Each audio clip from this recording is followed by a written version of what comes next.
బాధతో కృంగిన నేస్తమా, గురిలేని బ్రతుకుతో అలసిన ప్రాణమా, తన కరములు చాచి నిన్ను పిలుచుచున్నాడు, తన కరములు చాచి నిన్ను పిలుచుచున్నాడు. ఆదరిస్తాడు, ఆదరిస్తాడు యేసు ఆశ్చర్యకరుడు, యేసు ఆశ్చర్యకరుడు, యేసు ఆశ్చర్యకరుడు.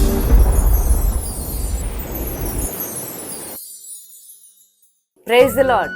యేసు ఆశ్చర్యకరుడు. ఈ ఉదయ కాలమున దేవుని వాక్యాన్ని చదువుకుందాం. మీరందరూ బాగున్నారా? ప్రభు కృప మీకు తోడై ఉండి పరిశుద్ధాత్ముడు మిమ్మల్ని నడిపించాలని ఎంతగానో మీ అందరి కొరకు, మీ కుటుంబాల కొరకు దేవుని సన్నిధిలో ప్రార్థన చేస్తున్నాం. అనుదిన వాగ్దానాన్ని బట్టి మీరు వింటూ, మీరు రిప్లై, మీరు తెలియజేసిన కామెంట్ని బట్టి దేవునికి మహిమ కలుగును గాక. ఇంకా దేవుడు మిమ్మల్ని, మీ కుటుంబాన్ని బలపరిచి దీవించి నడిపించాలని దేవుని సన్నిధిలో మీ కొరకు ప్రార్థన చేస్తున్నాం.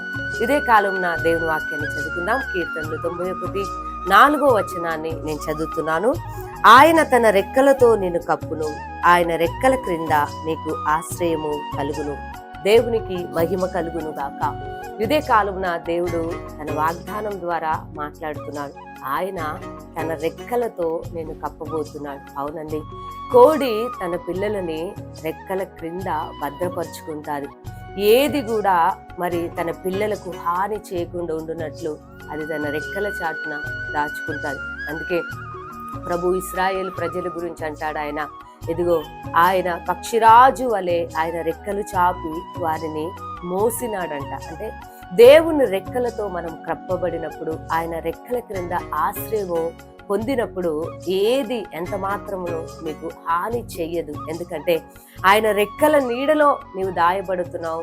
ఆయన నిన్ను కప్పుతున్నాడు. ఆయన ఏ అపాయము నీకు సంభవించకుండా, ఏది ఎంత మాత్రము నిన్ను తాకకుండా, ఎదుగో ఆయనే తన రెక్కల నీడలో నీకు ఆశ్రయమును ఇవ్వబోతున్నాడు. అందుకే ఈ ఉదయ కాలమున దేవుని ఆరాధిస్తున్న నీకు ఆశ్రయము లేదే, నాకెవరూ లేరు అని నువ్వు ఒకవేళ అనుకుంటున్నావేమో, కానీ ప్రభువు నీతో వాగ్దానం చేస్తున్నాడు, నేను నిన్ను కప్పబోతున్నాను, నా రెక్కల క్రింద నేను నీకు ఆశ్రయము కలుగజేయబోతున్నాడు. దేవుడు మీకు ఆశ్రయముగా ఉండి ఆయన రెక్కల చాటున మిమ్మల్ని దాయబోతున్నాడు. కాబట్టి ఇదే కాలమున ప్రియమైన దేవుని బిడ్డలారా, దేవుడు నిన్ను కప్పి ఆయన రెక్కలలో నీకు ఆశ్రయాన్ని ఇవ్వబోతున్నాడు. చూడండి, దేవుని యొక్క హస్తములో స్వస్థత ఉన్నది, విడుదల ఉన్నది.